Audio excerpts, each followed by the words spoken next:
keeps talking about pole shift. I mean, is that something you see coming, or should we be worried about these wars even more? That's what the Navy sees coming. That's why the Navy has been conducting classified briefings since 1979.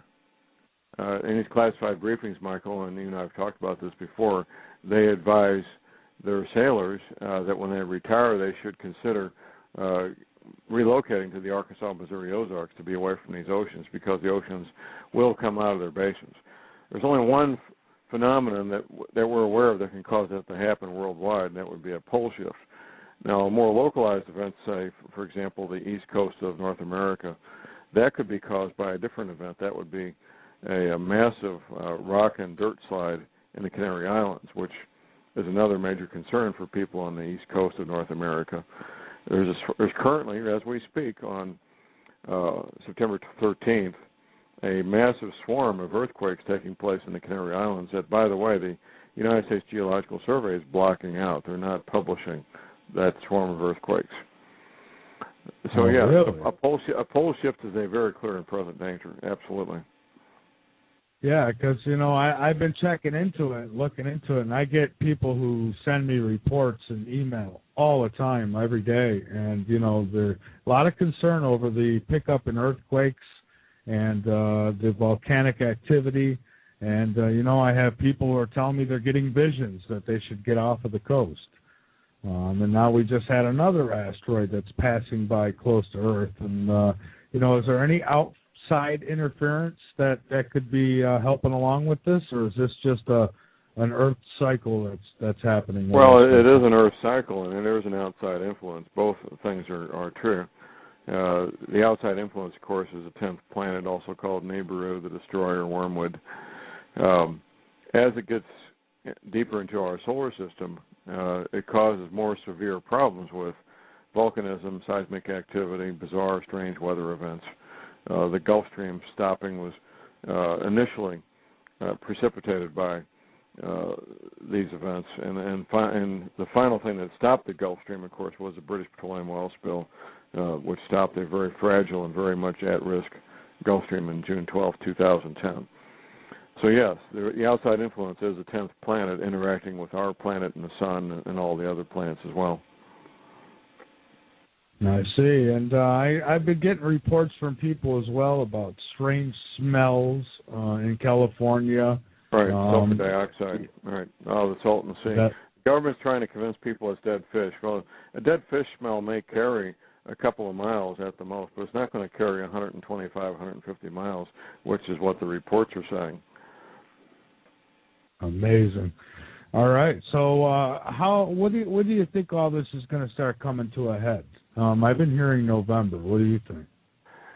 Well, there's, as far as the Earth changes, I'm not going to make any predictions about a date. We'll see incremental increases in the number and severity of all these events. And then when it comes to man-made events, we're looking at the third week of October as a possible time for a contrived economic collapse. The communists that support Hussein Obama are very concerned that he won't win an election, and they may contrive an economic collapse that will lead to martial law and a calling off of the election to make sure that their man stays in office. Yeah, I've been a little concerned about that myself. Do you think they'll also bring this on with more war in the Middle East? Well, Iran. Beginning day before yesterday, things really heated up dramatically in the Middle East, as we all know. Once again, certain people would like to see a war, and they apparently published this film knowing full well that once it got turned loose in the Middle East, it would drive these people absolutely bonkers crazy, because that's who they are. It's part of their religious belief to go bonkers crazy when somebody makes fun of Muhammad. So that's very predictable, and that's exactly what happened. When we're living the consequences of it now, the headlines on Drudge right now, Michael, are very disturbing, that the State Department had 48 hours notice before the embassy was attacked in Libya, and they did nothing. That's inexcusable. And once again, as we've known the past more than 30 years, the Marine Guards were unarmed. They had weapons but had no ammunition. Wow. Now, some people think that was a setup, or that maybe the United States set that up somehow just to have more excuses to go and maybe bomb more. What do you think? Well, possible. You think, yeah. All these wars have been contrived going back to the Spanish-American War, so why not contrive one more on top of all the wars we've had since the 1890s with the Spanish-American War? The last time the U.S. military defended this country was the War of 1812. All these other wars have done nothing to defend the United States of America. They have enriched the bankers and caused a lot of death and misery, but none of these wars have defended the United States. I would agree with you on that one, absolutely. And it's been all warmongering. All these wars in the Middle East are for their own personal agendas. There's no reason for us to be over there. I really don't believe Iran or Iraq was a threat, Syria or any of them. I think that they're picking on the little countries, trying to take out these leaders and put their puppets in.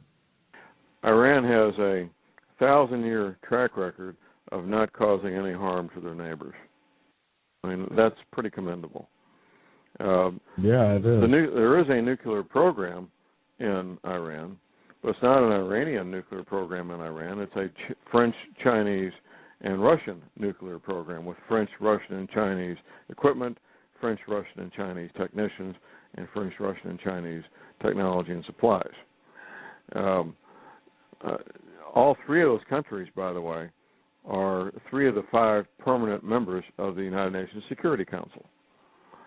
And they could stop the French, Russian, and Chinese could stop the Iranian nuclear program in a heartbeat. Just order their people to get on planes and leave, and that'd be the end of it. But they haven't. And the last thing Russia and China wants is a bunch of crazy Iranian Muslims on their southern border with nuclear weapons. That's the last thing they want. Seriously. Yeah. So there's no evidence that the nuclear program in Iran is anything but the proper use of nuclear material and technology for peaceful purposes. There's no evidence of anything else. There's beliefs and fears that have no evidence, but that's all they are. It's beliefs and fears with no evidence behind them. Right. That'd be like me fearing that my neighbor might come break in and kill me one night, so I better go over there and do it to him first. Right. Well, there's no logic in that. That's a psychosis, is all that is. Yeah.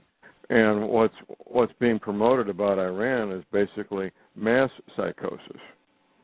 We just it's kind of ironic. We invaded Iraq because of the non-existent nuclear weapons program that Saddam Hussein did not have, and it was so humiliating to see Colin Powell, General Powell, presenting the fabricated evidence to the United Nations and the world and it was fabricated evidence of a non-existent nuclear program. That's why we went to war with that country. We went to war with Afghanistan because Osama bin Laden, there was no evidence connecting Osama bin Laden to anything to do with 9/11/01. But we went to war with that entire country because he allegedly was there. It turns out he wasn't even in the country. He was in Pakistan. Our ally, Pakistan. And the compound that Osama bin Laden was living in was 3 football fields distance, about 300 yards from the main gate of the Pakistani equivalent of West Point. Not exactly a remote mountain village. No, not at all.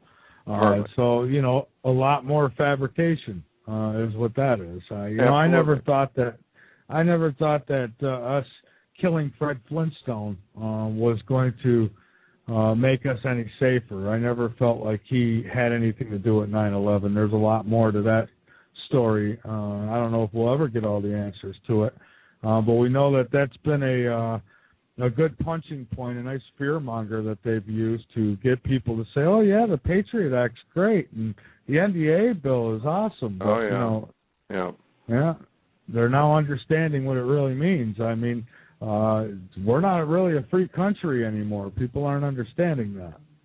Right, and first. You're right, and the intrusions into people's lives and their personal space, like what's going on with the TSA, setting up checkpoints now in bus stations. They set up a checkpoint at a Mitt Romney rally in the last 24 hours.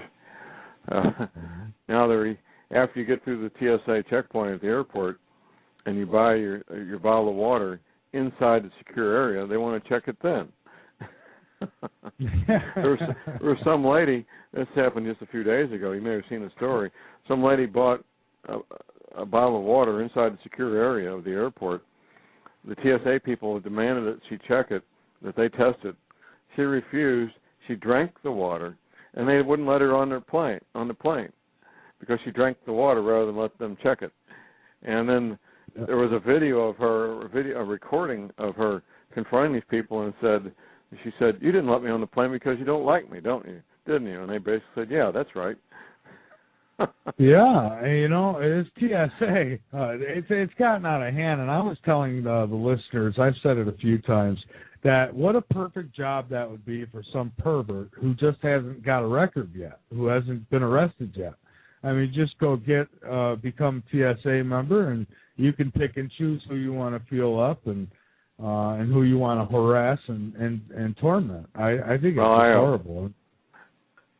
I went through the TSA checkpoint in St. Louis about 6 weeks ago, and I was escorting my grandson to the gate. I wasn't flying, so I put my boots in the little bucket and all that, and this is my first time I got to go to I was picked out to go to the naked body scanner. So I'm standing there. They say you got to put your arms up in the surrender position, the classic surrender position. So I do that, and then they ask me, "Are you wearing a chest brace?" I said, "No, I've got a double holster rig. I don't have a chest brace. I wear 2 holsters underneath my shirt." Well, that stopped everything, Michael. And the TSA guy calls over the supervisor and he whispers, "This man's wearing 2 holsters." And of course, I had no pistols. I left them in the car. And I said, "Would you come with me to the private screening room?" I said, "Sure, I'll come with you to the private screening room." And he brings another guy with him. And I had on a Western shirt with snaps instead of buttons. So I'd unsnap my shirt, take off the double holster rig, because I have a concealed carry permit, Michael, and I teach concealed carrying, of course, in Missouri. And I hand it to him, and he has his blue gloves on, and he checks out the holsters, and he hands it back to me. He says, "Okay, you can go now." And that's what they put people through. There's no rhyme or reason to it. Wearing holsters is not a prohibited item. It's just another piece of fabric, like any other piece of fabric.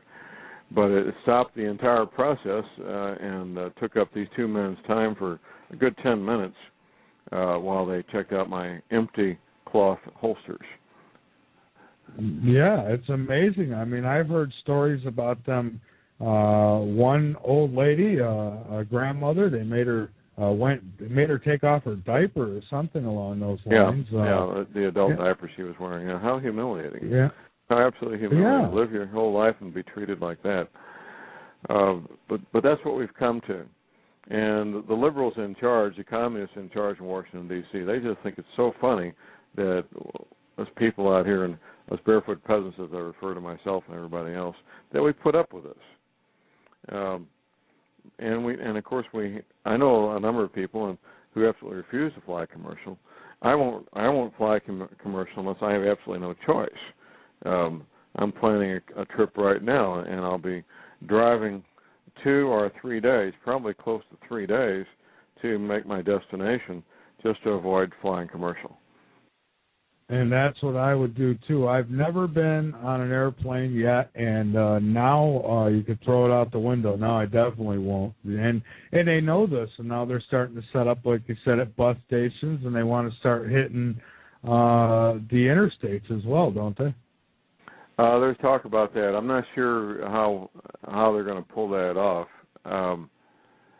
if they start stopping people on the interstate highway, there's going to be some problems. I can guarantee it, depending on what part of the country it is. And they may get away with it in Massachusetts, but you try that stuff in Kentucky or Tennessee or Texas, Oklahoma, that could cause some really serious problems. Wyoming. No, I agree with you. You know, you don't pull over these cowboys for no reason at all.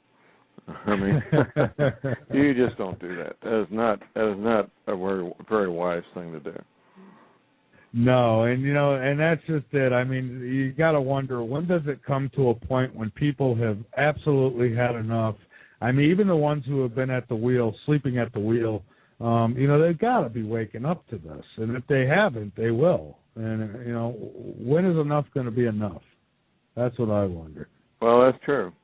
I mean, you get some guy out there who's maybe put in a double shift. He's dirt dog tired. He wants to get home, and he's being pulled over for no reason at all.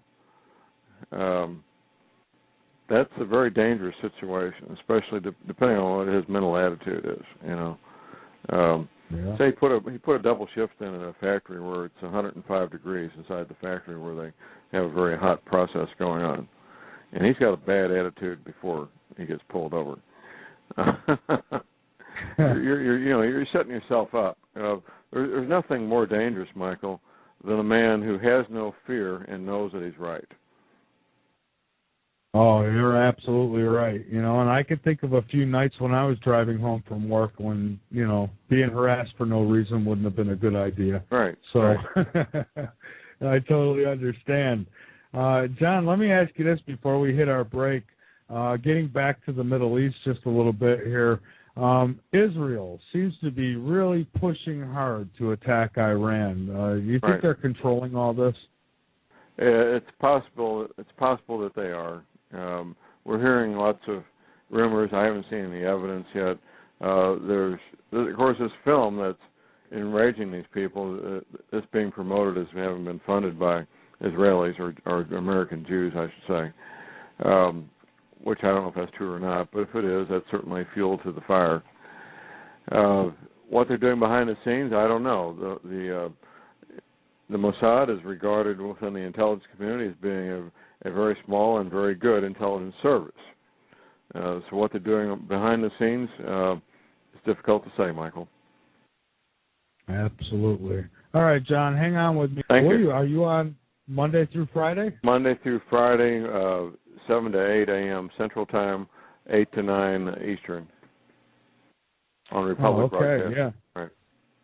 Well, I know you've got a lot of people who follow you because, you know, I get emails all the time from a couple guys who are constantly sending me links. You know, they're keeping track of everything John Moore says. So, yeah, there are. It's about 10 to 15,000 people a day. Hey, that's great. That's really great. And you know, with modern technology, up. we can actually track them because the majority of people don't listen live; they listen on YouTube. Right. Yeah, you're right. You know, the one show that you and I have done has gotten over 200,000 views already. So amazing. Yeah. 250,000 people. That's amazing. It is. It is amazing. You know, and if we had to rely on, say, network radio like AM or FM, I mean, these messages that we get would never get out, would they? No, they would not. That wouldn't be allowed. I've been on Fox News nationwide twice talking about terrorism, and when it came time, I was working with this young female producer in New York, and she says, well, John, what do you want to do our next show on? So I said, let's do a show on the feel-good, make-believe security at these airports. So she says, I'll talk to my boss and get back with you. So she calls me back the next day, and she says, John, we can't do that. It's too scary. You know, yeah. And that's all it is. Feel good, make-believe security. There was one of these pilots, one of these commercial pilots. He was authorized to carry a firearm, which I was one of the behind-the-scenes advisors on that. But he went public with what's common knowledge in airport security, and that's the people that work out there on the flight line. They don't go through security checkpoints. They have a magnetic card that they swipe and go through a side door by themselves without going through security at all. And when he pointed that out, the TSA and the government got mad at him, and they took his authority to carry his pistol on the plane away from him. Wow. And all he was doing was pointing out, it's a well-known fact that the flight line workers don't go through the security checkpoints like the pilots and the crew do. Yeah, and you know, those scanners, I don't care what they say, you get people who are flying constantly all week long, and they have to keep going through those scanners. I mean, once is too many times, but, you know, hundreds of times a month maybe, not good. No, the radiation is not healthy and is not a good thing. And no, and frequent flyers have an issue with that. And of course, the crews, they're already getting radiated because of the high altitudes they fly. They pick up a big dose of radiation in that manner. And so that, I don't know, but I would suspect there's a very high likelihood that these people would be getting a larger incidence of cancers. Right. Now, as we move closer to November and December, and, you know, we know all the things that could happen. We know, the things that are happening. Why don't we tell people a little bit of what they should do maybe to prepare themselves? And again, folks, we're not fear-mongering you. We're just simply talking about the things that are happening right now. Absolutely. What should people be concentrating on? Well, the first and most important thing, Michael, is for everybody to get their spiritual house in order. That's the most important thing anybody can do for themselves. Moving on from there, we hear a lot about, getting your water stored up in food, but you need skills. And the two skills that will be in biggest demand and shortest supply are emergency medical treatment skills and the skills of a ham radio operator. Whether your group is 4 or 5 people or 400 or 500 people, those two skills will be in biggest demand and shortest supply.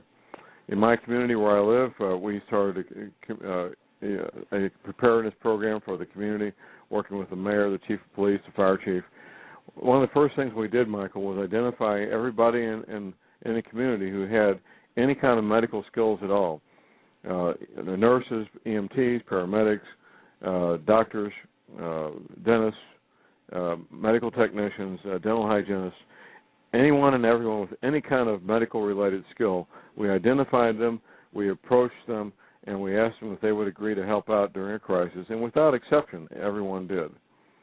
We also identified all the ham radio operators in our community and approached them as well, and they were all agreeable to helping out in a crisis. So work on getting those two skills, getting the emergency medical treatment skills and get ham radio skills. Obviously and clearly, you should have a good quality gravity feed water filter, something that does not take electricity, or 40 psi pressure, to make things happen. You should have a stock of food. I recommend 2 years worth. At least get a month's worth. The government's only suggesting, I think, 2 weeks worth. A 1 month supply is a good start. And once you get that basic 1 month supply, just build onto it and add on to it as finances allow. If you have any medical conditions that require pharmaceutical products, a stockpile of those pharmaceutical products would be an excellent idea. And if you have to pay for it out of your pocket, well, then go ahead and do it. I know that insurance is not going to pay for more medications than what you need on a monthly basis, but bite the bullet and get what you need. If you need pharmaceutical products to stay alive, then get a several-month supply. Whatever it takes to do that, you should do that. An event like an electromagnetic pulse, Michael, would shut down this country and bring it to its knees. And in 4 to 6 weeks, every person who requires a pharmaceutical product to stay alive, almost all of them are going to be dead. 8% of the adults in this country have diabetes. And I don't know how many of them require insulin to stay alive. I'm sure it's a substantial percentage of those. All those people, with very few exceptions, they'll all be dead in 4 to 6 weeks.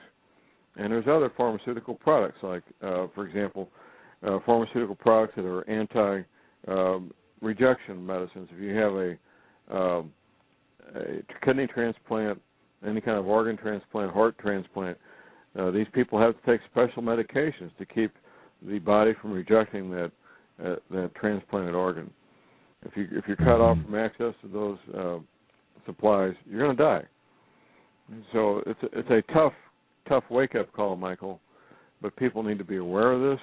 They need to take action, and they need to do it now while they can, while we have what appears to be the luxury of time. Luxury of time could go away in 5 weeks. If this economic collapse becomes a reality, it could get real tough real quick. So a word to the wise is to pay heed, get prepared while they can, and do what they can within their own abilities, whether it's everybody has financial and physical limitations, but work within those limitations and do what you can, Michael. That's right. And I got a question from one of the chat rooms. They asked, when would this Planet X, when would it make its closest pass-by to Earth? Many are reporting that they could see it from the southern hemisphere, and I imagine if it could be seen, then it must be on its way. So right. Well, chances are some of those reports are true. There's a Brazilian astronomer, I can't tell you his name, as I don't recall off the top of my head, but a Brazilian astronomer who's connected to a government observatory who's gone public with saying that he's seeing it right now.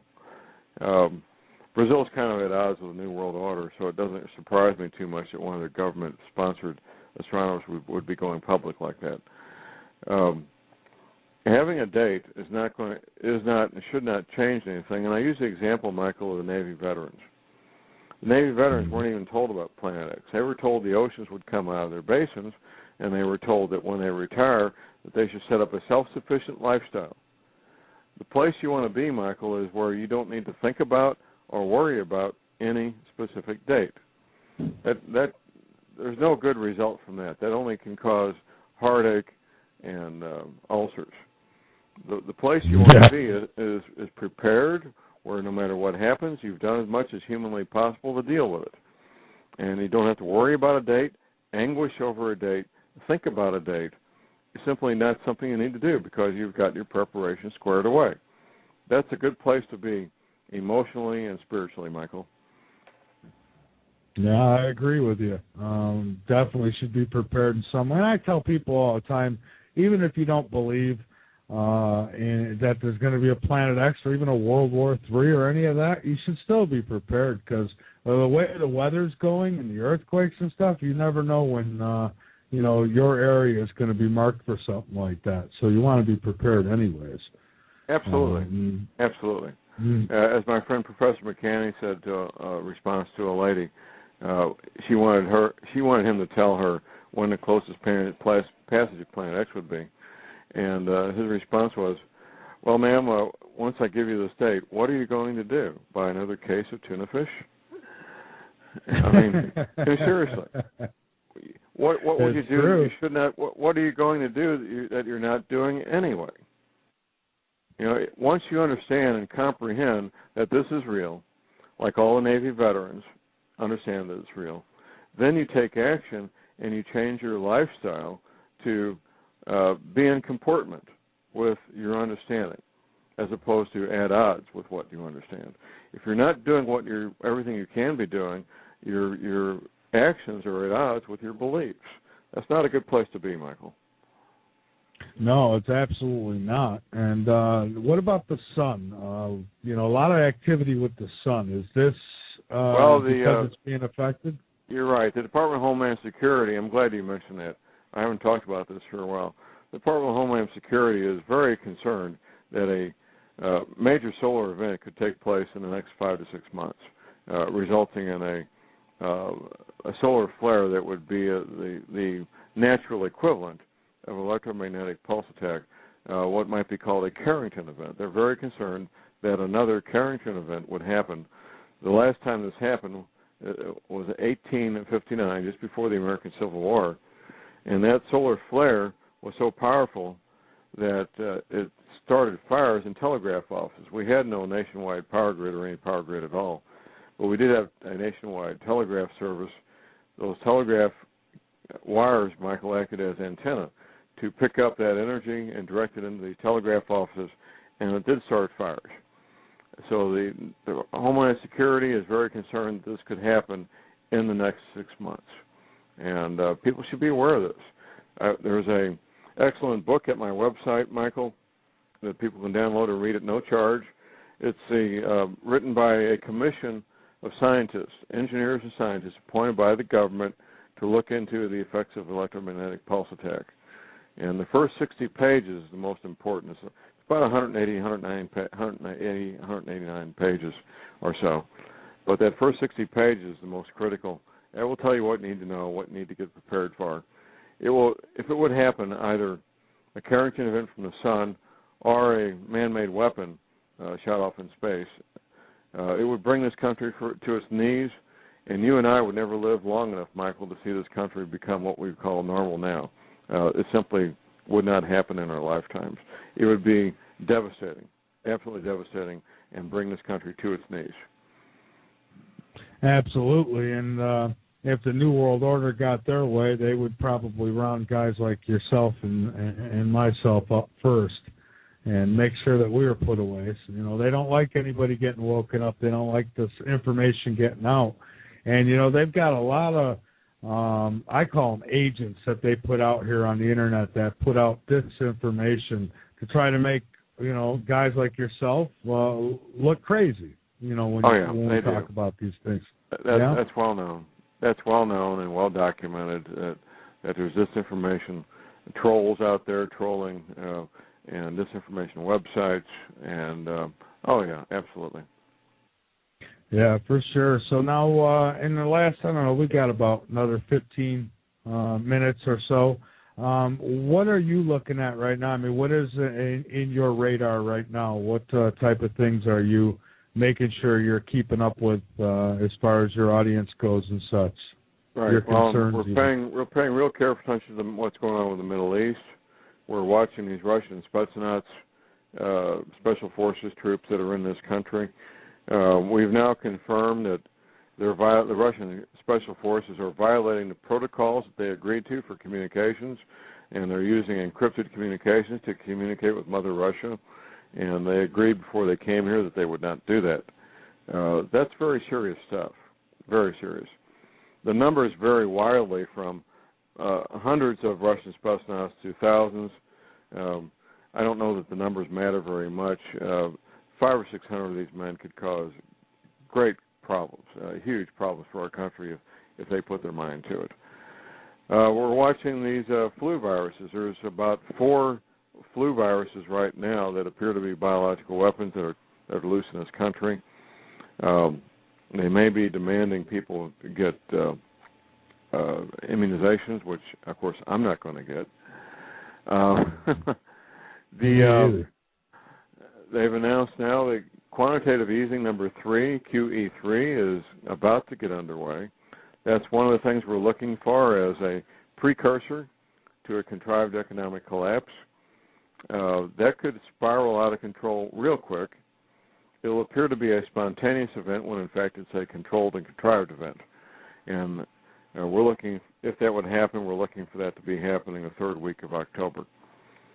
So it's a list of things that we're paying attention to and trading information on, my confidential sources in the government and Department of Homeland Security and the military.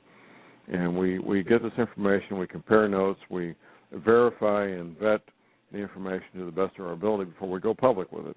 The stuff we don't go public with is very scary, and if it can't be confirmed, we simply don't talk about it publicly, Michael.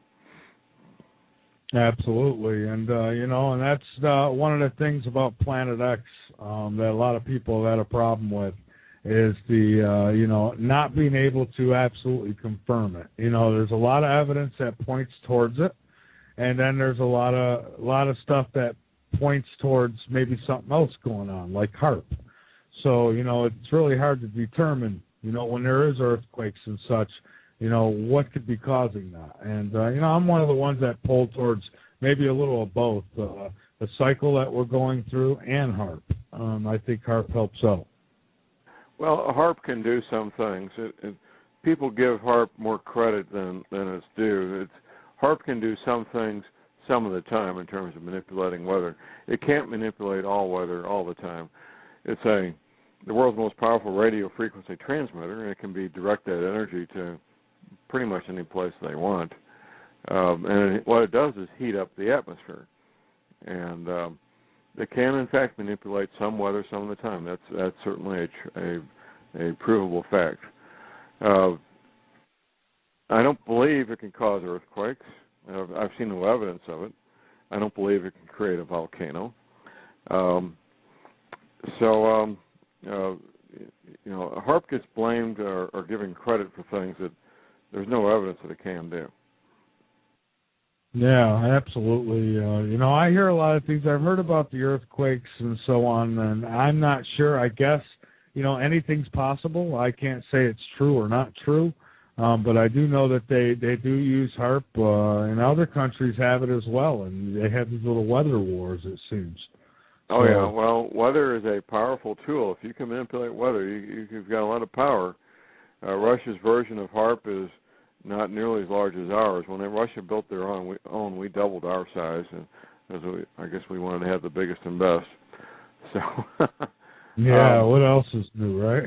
I know that's just the American way, right? And I wasn't aware of anybody but us in Russia having HAARP type devices. I wouldn't be surprised if China has their own. England or Germany or France may have one. It can accomplish a lot of things, and it could do some good things. It could bring rain perhaps to an area that needs rain. It probably has that capability also. Well, they're slacking off then, because we've had a lot of drought in this country. The farmland has been affected terribly. And, there's quite a few out there who are suggesting we're going to have food crises soon. Well, the food crisis in this country is going to be dramatic price increases, which will cause people to cut back on their discretionary spending as far as middle-class families. The truly poor, they're going to be hurt by this. There's no doubt about that. And these third world countries is going to lead to malnourishment and opportunistic diseases that take advantage of malnourished people. So it's going to be a lot of human misery because of these droughts and the dramatic increases in food prices. But do you think that these droughts and different things that we're going through right now, do you think that this is part of the plan?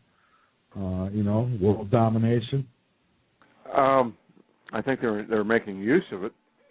The Gulf Stream having stopped 2 years ago, June 12, 2010, is what's affecting the jet stream, and the jet stream, of course, is what's causing the drought. So they certainly incorporate anything that they can into their pre-existing plans to take advantage of it. And I think they're certainly doing that. Okay, and I guess last but not least, John, chemtrails. I'm sure that you hear a lot about chemtrails. I know. Oh, I get the same emails you do, and it's a tough topic to address with any real closure. There's there's just tons and tons of speculation about what they're spraying and why they're spraying it. I tend to try to stay away from that topic because it's a bottomless pit of speculation is what it is, Michael, with no resolution. Understandable. Bottomless pit of speculation with no resolution. Well, and I agree to a sense, I guess, but one thing's for sure, it's happening. That I know. I see it every day. It's definitely happening. There's no doubt about that.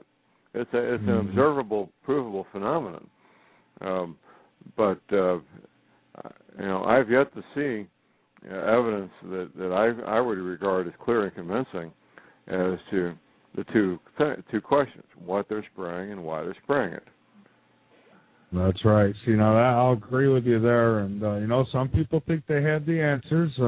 I think it's a combination of reasons that they're doing it. I think one of them is to control the food. Maybe another is to, killing off live vegetation, and then you get these Monsanto seeds. And hey, we've got the aluminum-resistant seeds, so buy from us. I think that could be one of the reasons, but hopefully we'll find out. Yeah, I hope we find out before it's too late, John. And I hope we do. I know if Monsanto can make a buck off of it, they will. Oh yeah, absolutely. John, if there's any information you'd like to get out there before we close out, I want to thank you especially for jumping on with me on such short notice tonight. Well, no problem, Michael. I've been a guest on your show a number of times. It's always fun. It's late for me. I go to bed at 9 and get up at 4:45. So, wow. But it's fun to be with you. My show will be on Republic Broadcasting tomorrow morning at 0700 Central Time, and I invite everybody to listen. All right, great. We've got you linked up over at LateNightInTheMidlands.com. John, keep up the great work that you do. Thank you, Michael. Have a good evening. Appreciate it. Thank you. You too. Good night. All right, everybody. That's John Moore, and we've got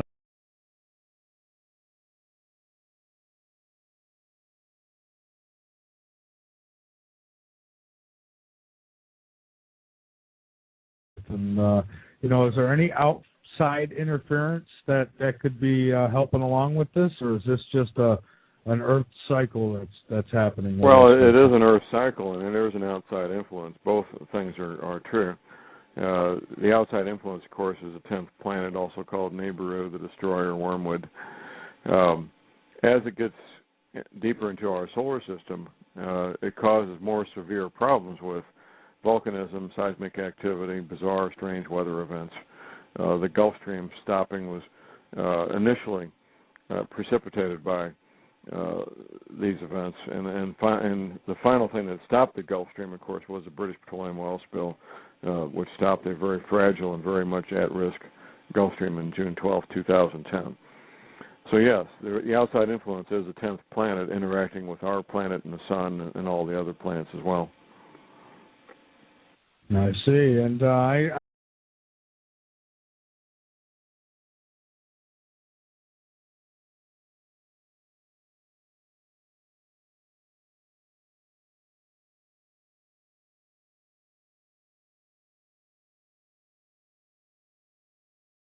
everybody keeps talking about pole shift. I mean, is that something you see coming, or should we be worried about these wars even more? That's what the Navy sees coming. That's why the Navy has been conducting classified briefings since 1979. In these classified briefings, Michael, and I've talked about this before, they advise their sailors that when they retire, they should consider relocating to the Arkansas, Missouri Ozarks to be away from these oceans, because the oceans will come out of their basins. There's only one phenomenon that we're aware of that can cause that to happen worldwide, and that would be a pole shift. Now, more localized events, say, for example, the East Coast. I've been getting reports from people as well about strange smells in California. Right, sulfur dioxide. Right, the salt in the sea. The government's trying to convince people it's dead fish. Well, a dead fish smell may carry a couple of miles at the most, but it's not going to carry 125, 150 miles, which is what the reports are saying. Amazing. All right. So, what do you think all this is going to start coming to a head? I've been hearing November. What do you think? Well, there's, as far as the Earth changes, I'm not going to make any predictions about a date. We'll see incremental increases in the number and severity of all these events. And then when it comes to man-made events, we're looking at the third week of October as a possible time for a contrived economic collapse. The communists that support Hussein Obama are very concerned that he won't win an election, and they may contrive an economic collapse that will lead to martial law and a calling off of the election to make sure that their man stays in office. Yeah, I've been a little concerned about that myself. Do you think they'll also bring this on with more war in the Middle East? Well, Iran. Beginning day before yesterday, things really heated up dramatically in the Middle East, as we all know. Once again, certain people would like to see a war, and they apparently published this film knowing full well that once it got turned loose in the Middle East, it would drive these people absolutely bonkers crazy, because that's who they are. It's part of their religious belief to go bonkers crazy when somebody makes fun of Muhammad. So that's very predictable, and that's exactly what happened. When we're living the consequences of North America, that could be caused by a different event. That would be a massive rock and dirt slide in the Canary Islands, which is another major concern for people on the east coast of North America. There's currently, as we speak, on September 13th, a massive swarm of earthquakes taking place in the Canary Islands that, by the way, the United States Geological Survey is blocking out. They're not publishing that swarm of earthquakes. So, yeah, really? a pole shift is a very clear and present danger, absolutely. Yeah, because, I've been checking into it, looking into it, and I get people who send me reports and email all the time, every day. And, there's a lot of concern over the pickup in earthquakes and the volcanic activity. And, I have people who are telling me they're getting visions that they should get off of the coast. And now we just had another asteroid that's passing by close to Earth.